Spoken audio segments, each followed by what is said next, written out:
আমরা চাই আমাদের এই তেতুলিয়ায় ভালো কাজের প্রতিযোগিতা হোক। পুরো বাংলাদেশ থেকে পুরো বাংলাদেশের মানুষ যেমন কক্সবাজারের নাম জানে, এখন তেতুলিয়ার নাম জানে। এখানে অর্গানিক চায়ের বাগান হচ্ছে, কাঞ্চনজঙ্ঘা দেখা যায়। এই জন্য আমাদের গুরুত্বপূর্ণ দায়িত্ব হচ্ছে বাইরে থেকে যে মানুষগুলো আসে তাদের সাথে সবচেয়ে ভালো ব্যবহার করা, ইভেন পরিবারের মানুষদের চেয়েও ভালো ব্যবহার করা।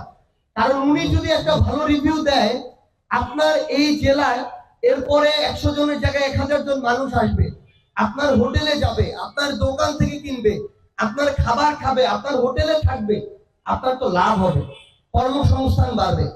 তো ওই পর্যটকদের সাথে যেন আমরা খুব ভালো ব্যবহার করি, এটুকু আপনাদের অনুরোধ করছি। আর আপনার তেতুলিয়া বাংলাদেশের অন্যতম গুরুত্বপূর্ণ উপজেলা, আমাদের তেতুলিয়া অন্যতম গুরুত্বপূর্ণ উপজেলা। দয়া করে আমরা যেন এটা সুন্দর করে গুছায় রাখি। মানে ময়লা আবর্জনার স্তূপ এই জায়গায় থাকলে পর্যটকরা এটা যদি পছন্দ না করে, আর সোশ্যাল মিডিয়া যদি বলে যে ওই হয়তো কাঞ্চনজঙ্ঘা একটু দেখা যায়, বাংলাবান্ধা দেখা যায়, কিন্তু পরিবেশ ভালো না, তারপরে দেখবেন লোকজন এত আসবে না। তো পরিবেশটা সুন্দর রাখা গুরুত্বপূর্ণ।